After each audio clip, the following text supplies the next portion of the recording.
Hello friends, I am Garima Jain. आपने मेरा first video देखा होगा, why dispute in between husband and wife.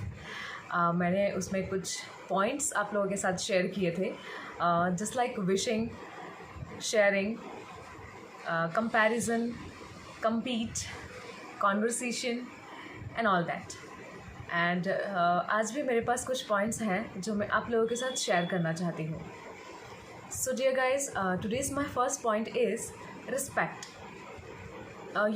ये चीज़ हम जो रिस्पेक्ट शब्द है, ये हम हमारे बहुत टाइम से सुनते आ रहे हैं और ये सब चीज़ देखते भी आ रहे हैं कि respect is very important in our life.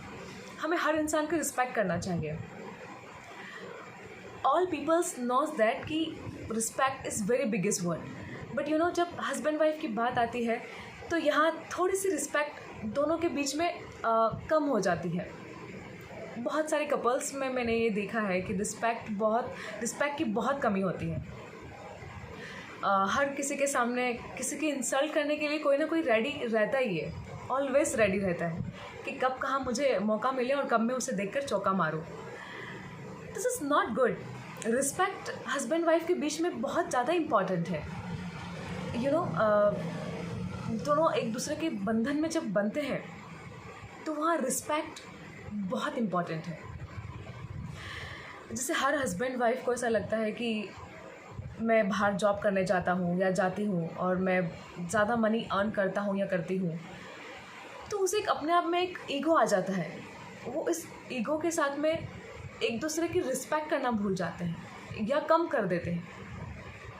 Y? क्यों रिस्पेक्ट कम कर देते हैं? जहाँ ज़्यादा ज़रूरत होती है रिस्पेक्ट की, वही कमी होती है। जब कोई बाहर जब जा रहा है, वो ज़्यादा मनी अर्न कर लेकर आता है, उसे पता है कि मैं बाहर जाता हूँ तो मुझे बाहर की दुनिया सब पता है। तुम क्या जानती हो या तुम क्या जानते हो? What is the respect? दुनिया में क्या चल रहा है, किस किस लोगों की कैसे रिस्पेक्ट करनी चाहिए, you don't know about that. Why? जो इंसान घर में रहता है, क्या वो हर किसी की रिस्पेक्ट करना भूल जाता है, या बाहर जाता है तो रिस्पेक्ट करना भूल जाता है? No veg. रिस्पेक्ट ऑलवेज हमारे साथ होना चाहिए, ऑलवेज, चाहे वो हस्बैंड वाइफ हो या कोई अदर हो। हस्बैंड वाइफ के बीच में क्या होता है, कुछ जैसे हस्बैंड या वाइफ ज़्यादा एजुकेटेड है या कम एजुकेटेड है, तो उसका मतलब ये नहीं कि जो कम एजुकेटेड है आप उसकी रिस्पेक्ट करना भूल जाएंगे।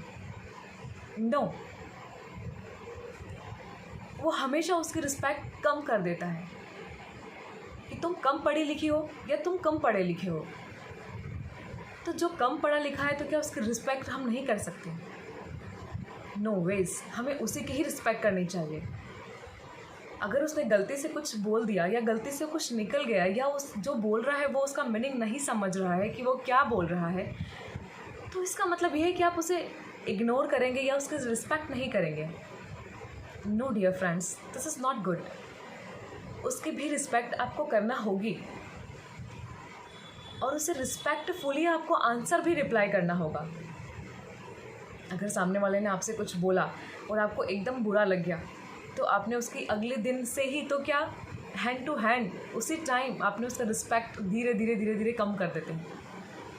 क्यों कम कर देते हैं? जब हम जानते हैं कि हमें ऑलवेज उसी के साथ में ही रहना है, तो क्यों हम उसकी रिस्पेक्ट करना सीख लें? हमें उसकी रिस्पेक्ट करना ही चाहिए।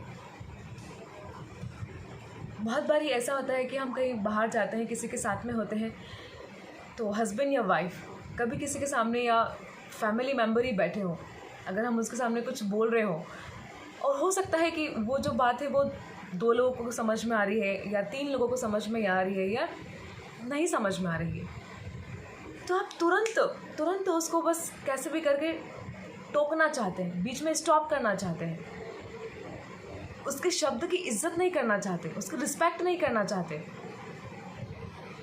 वाई? सो डियर गाइस, ऐसे ही टाइम पे हस्बैंड और वाइफ को रिस्पेक्ट की बहुत ज़रूरत होती है, तो एक दूसरे की रिस्पेक्ट होना चाहिए।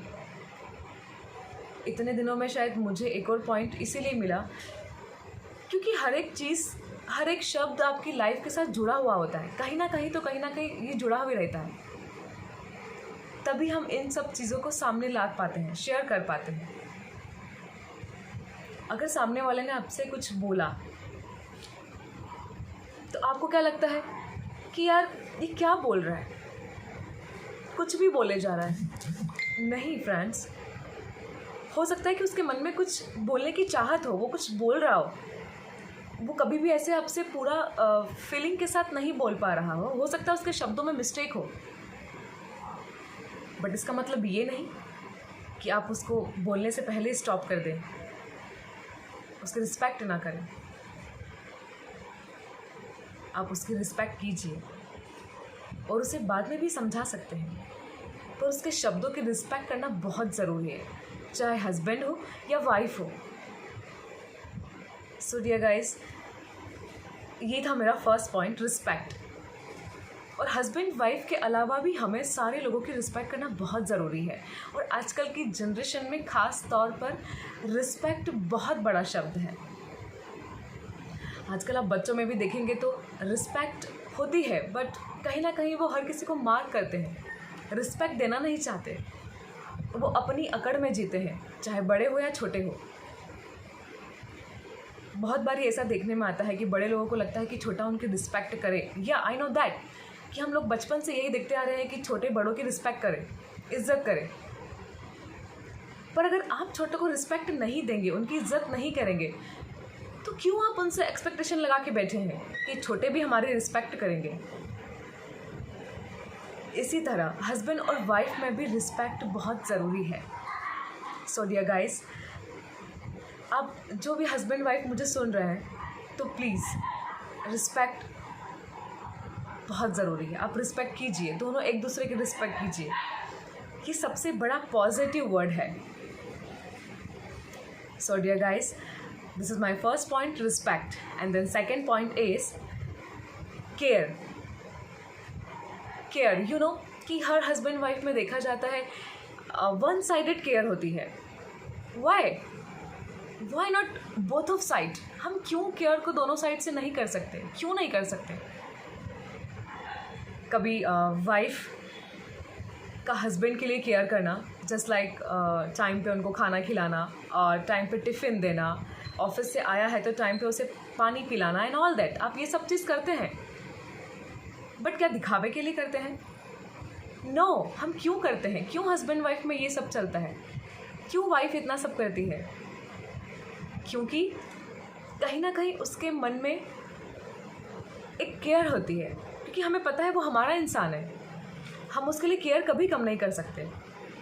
बट डियर फ्रेंड्स, ये दोनों साइड से होना चाहिए। किसी कपल्स में देखा जाता है कि हस्बैंड की ओर से बहुत ज़्यादा केयरनेस होती है तो वाइफ की तरफ से नहीं होती है।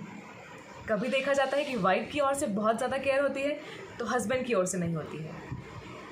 Why like that? क्यों दोनों तरफ से नहीं हो सकती? जस्ट एग्जाम्पल कि हम क्लैपिंग करते हैं तो दोनों हाथ की ज़रूरत होती है हमें क्लैपिंग के लिए। क्यों हम एक हाथ से क्लैपिंग नहीं कर पाते हैं? हमें क्यों दोनों हाथ की ज़रूरत होती है? जस्ट लाइक दैट, जैसे हम जॉइंट्स, हैंड्स को जॉइंट्स करने के लिए दोनों हाथ की हमें ज़रूरत होती है, क्लैपिंग करने के लिए ज़रूरत होती है, ऐसे ही हमें हस्बैंड और वाइफ के बीच में केयर की ज़रूरत होती है, जो बोथ ऑफ साइड होनी चाहिए, नॉट वन साइडेड। अगर आप कुछ खा रहे हैं तो आप अपनी वाइफ से भी पूछ सकते हैं, और वाइफ अपने हस्बैंड से भी पूछ सकती है कि आप लेंगे, या जैसे एक वाइफ ने पूछा कि आप लेंगे, हस्बैंड ने बोला नहीं मेरा मूड नहीं है, तो आप एक छोटा सा बाइट ले सकते हैं, सिर्फ उसका मन रखने के लिए, क्योंकि वो आपकी केयर करती है, इसीलिए वो आपसे पूछती है। या कोई हस्बैंड अगर वाइफ से पूछता है तो वो क्यों पूछ रहा है? क्योंकि वो आपकी केयर करता है। सो दैट्स वाई जब दोनों साइड से केयरिंग होती है तो वहाँ एक आता है लव। जहाँ लव होता है वहाँ केयर होती है, और जहाँ केयर होता है वहाँ लव होता है। So that's why dear friends, दोनों साइड से केयर होना बहुत ज़रूरी है। सो हस्बैंड वाइफ में मेरा आज का सेकंड पॉइंट है केयर। आप लोग को सब पता ही है कि केयर का मीनिंग क्या होता है, बहुत अच्छे से जानते हैं। हर एक बच्चा जानता है what is a care meaning, what is the meaning of care. So that's Y I am sharing you कि दोनों साइड से केयर होना बहुत ज़रूरी है, चाहे वो छोटी से छोटी केयर क्यों नहीं हो, बड़ी से बड़ी केयरिंग क्यों नहीं हो, वो बोथ ऑफ साइड से होनी चाहिए। अगर आप ऑफिस जा रहे हैं या हस्बैंड हो या वाइफ हो, तो वो केयर तो बीच में दिखनी ही चाहिए। जैसे वाइफ जब हस्बैंड जाते हैं तो वाइफ बोलती है प्लीज़ शाम को जल्दी आइए, अपना ध्यान रखिए, ध्यान से जाइएगा। तो हस्बैंड भी बोल सकते हैं, रिटर्न जवाब आंसर दे सकते हैं कि टेक केयर, यू डू, ये भी आप बोल सकते हैं। तो उसे भी मन में लगेगा कि नहीं यार, मैं उसको रिस्पेक्ट करती हूँ तो सामने वाला भी मेरी रिस्पेक्ट करता है, वो मुझे मेरी केयर करता है all time, you know. So dear friends, this is my second point of care, and my third point is love. You know, love. अब हर एक हस्बैंड वाइफ में भी ये आपको बहुत सारे लोगों में देखने को मिलेगा कि बहुत सारे हस्बैंड्स में लव बहुत ज़्यादा होता है, इतना ज़्यादा कि आपके मुंह से तो एक बार निकल ही जाता है। हम लोगों के साथ में होता है ऐसा। कितनी बार मैं जब कहीं घूमने जाती हूँ तो मुझे कोई ऐसे कपल दिख जाते हैं तो मेरा ध्यान एकदम से चले जाता है, यार सी दैट हस्बैंड वाइफ और इतना लव। सीरियसली बहुत कम कपल्स आजकल ऐसे देखने को मिलेंगे जिनमें बहुत ज़्यादा लव अट्रैक्शन होता है। और कैसे होता है, किसी किसी कपल्स में तो ना हस्बैंड को अपनी वाइफ से लव तो रहेगा बट वाइफ को नहीं रहेगा, वाइफ को रहेगा तो हस्बैंड को नहीं रहेगा। व्हाई? इसमें भी फिर वही बात आ गई कि दोनों को साथ में ही होना है। हस्बैंड वाइफ को अगर साथ में लाइफ निकालनी है तो हर एक चीज़ में दो लोग जुड़ के ही सारी प्रॉब्लम्स को क्लियर कर सकते हैं। तो ऐसे ही डियर फ्रेंड्स, हम लव को भी ऐसे ही होना चाहिए। लव को भी दोनों साइड से होना चाहिए। You know what I am telling now, love is feeling, love is caring, love is respect, love is trustfully. Love के अंदर बंचेस वर्ड्स हैं, lots of words in bunches. So dear friends, बस मैं यही कहना चाहती हूँ जो शायद मुझे फील होता है, और मैं हर बार यही चाहती हूँ कि मैं सारे पॉइंट्स आप लोगों के सामने शेयर करूँ। बिकॉज लव में भी क्या होता है ना कि बहुत सारे लोगों में बोलते हैं कि लव अंधा होता है। आई नो, अंधा होता है, अधूरा होता है, आई नो। बट बहुत सारे लोग प्यार को दबा के रखते हैं, उसे शो नहीं करते, उसे शेयर नहीं करते हैं। सब लोग बोलते हैं कि लव एक फीलिंग होती है। Know that, right, love is feeling, but हम शेयर करेंगे तब तो हमें पता चलेगा। कुछ लोग बोलते हैं कि फील करने से होता है, आई नो, बट अगर हमको सामने वाले को, हस्बैंड वाइफ को, कोई चीज़ दिख ही नहीं रही है, कोई लव अट्रैक्शन है ही नहीं, तो कैसे फीलिंग आएगी? यू नो, तो हम कुछ शब्द, कुछ लव वाली फीलिंग शेयर कर सकते हैं एक दूसरे से, राइट डियर फ्रेंड्स? क्योंकि अगर आप लव को शेयर करते हैं तो सामने वाला हैप्पी रहता है, उसे दुनिया के लोग चाहे कुछ भी बोल दे, उसे कभी बुरा नहीं लगेगा। जितना अगर हस्बैंड या वाइफ एक दूसरे को कोई छोटा सा शब्द भी बोल देंगे तो उन्हें इतना बड़ा लगता है कि राई जितना जो शब्द है उसको वो पहाड़ जितना समझता है। उसको राई जितना बुरा लगना चाहिए, तो अगर हस्बैंड या वाइफ ने बोल दिया तो उसे एक पहाड़ जैसा बुरा लगेगा, जैसे कि उसके दिल पे बहुत बड़ा पत्थर रख दिया हो।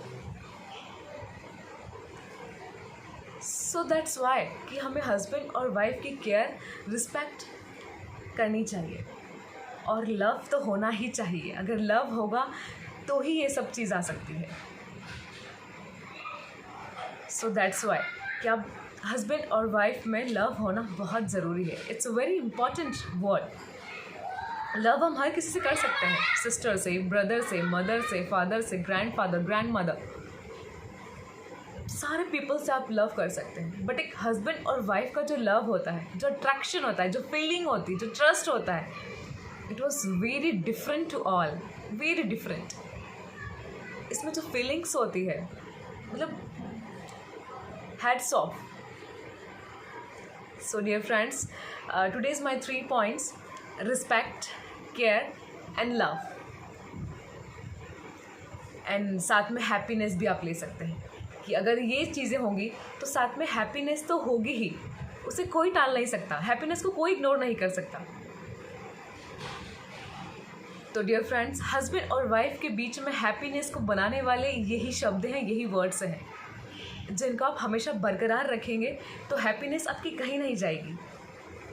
आप कभी भी दूसरे कपल्स को देखकर सैड नहीं होंगे कि यार इन कपल्स में कितना लव है, कितनी केयर है, कितनी रिस्पेक्ट है. हम भी कर सकते हैं, क्यों नहीं कर सकते, हम भी कर सकते हैं. सो डियर फ्रेंड्स, ये भी आप दोनों को ही सोचना होगा, हस्बैंड एंड वाइफ को. अगर आप कुछ भी कर रहे हैं तो प्लीज़ दोनों मिलके ही करें हर चीज़ को. मैं ऐसा नहीं बोल सकती या मैं बोलूँगी कि हस्बैंड अगर काम करने जा रहा है तो वाइफ साथ में जाए. No no no, not like that. I am talking about respect, care, sharing, conversation, compete and love. ये सब दोनों साइड से होना चाहिए. So dear friends, thank you very much for listening to me and like कीजिए and subscribe कीजिए. Thank you very much.